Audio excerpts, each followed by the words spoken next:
Hello and welcome to our special Veterans Voices honoring those who serve. I'm Dave Graber. And I'm Melanie Orleans. November is when we honor all U.S. veterans and recognize the sacrifices they have made to keep us safe.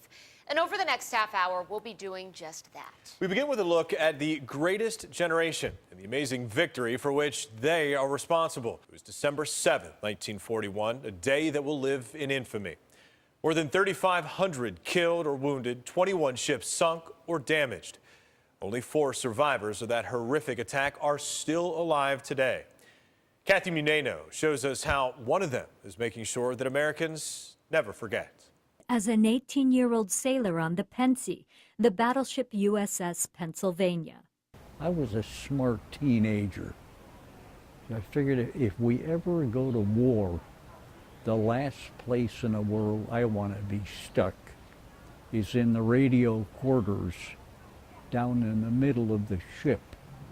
And that's where he was, December 7th, 1941, when peace shattered. Members of the greatest generation sacrificed so many things during the war. Many of those who signed up to fight were just teenagers, some not even out of high school. Now, those men and women are now into their 80s and 90s, looking back on lives of accomplishment, bravery, patriotism, and even regret.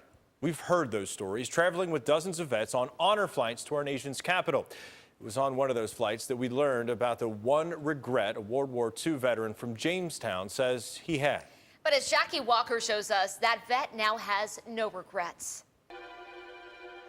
For one of these honor flight veterans, the sacrifice for his World War II service gnaws at him to this day. Though he's lived a long and loving life, he says, full of blessings, his one regret was giving up something so many young people take for granted, something almost within his grasp when he was drafted after his junior year of high school. Arthur Hodges never got his diploma. He's an inspiration to me, to be honest. Again, because of the sacrifice he made back in '43. With family and fellow vets looking on, this great-great-grandfather became a high school graduate. It is an honor to present you with. Of course, he's 93 years old, you know, you don't expect to graduate from high school. It takes a long time. The men and women who have served in the military come from all ethnic and socioeconomic backgrounds. But many members of the Latino community feel as if they are the forgotten veterans, especially those from Puerto Rico. No, I'm an American, and I'm also Puerto Rican. I served from May 18th, 1966 to December 19th, 1968, with a year in Vietnam. I was born in Puerto Rico, and I came here, and, you know, I was proud to be a Puerto Rican, but I wanted to join the Marine Corps to go to Vietnam. Even though it was an unpopular war, I wasn't a very aware person at that time. All I wanted to do was go and fight for my country. Over the past several years, dozens of local veterans have been able to take part in a trip of a lifetime. Honor flights have taken them to the nation's capital for free to see the monuments that honor their bravery and sacrifice. Thank you for joining us for this special Veterans Voices honoring those who serve. We leave you with a look at one of this year's flights captured brilliantly by News 4 photojournalist Dan Holland.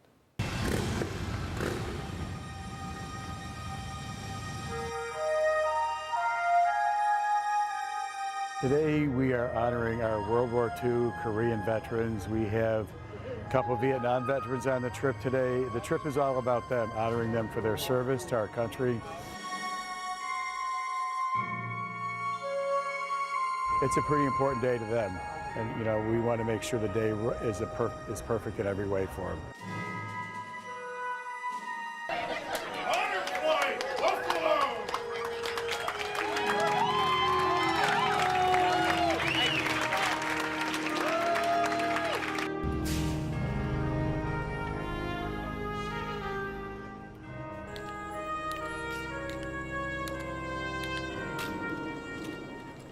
It's a way for them and us to honor our fallen heroes.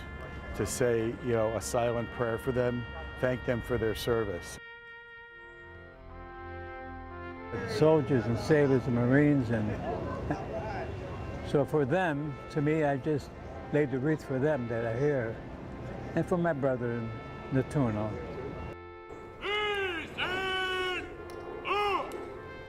I think the biggest memory is to remember those that are not here anymore. Excuse the tears, but I can't help it. That's who I'll remember the most, forever.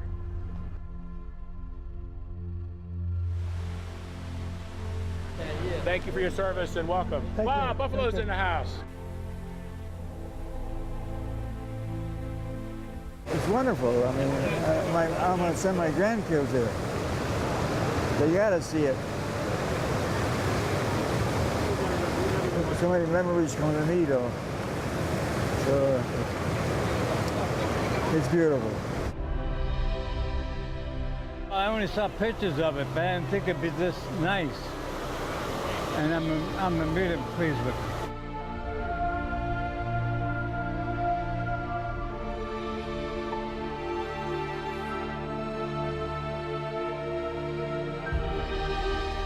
You didn't know where you are. Every minute you were protecting yourself for your life. I think it's wonderful. It's wonderful. And I think every Korean war veteran, wherever they may have served, would agree with that. It represents Korea. You almost do it with a tear in your eye. You go up there and you can feel it, how it's embedded, how they've done this. It's amazing. Their faces are actually come back out at you.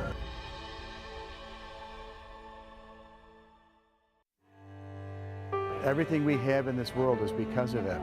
And whether you agree or disagree why we're in a conflict, we're here because of them. And we need to continue to say thank you and to continue to educate the next generation. So the last surprise of the day is their family being there to welcome them home. And you know, the finishing of it is when we say goodnight to them and thank them for, again, for their service, for letting us have the honor to take them.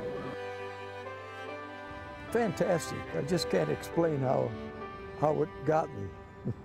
Brought tears to my eyes. And it still does. Great, great, great experience.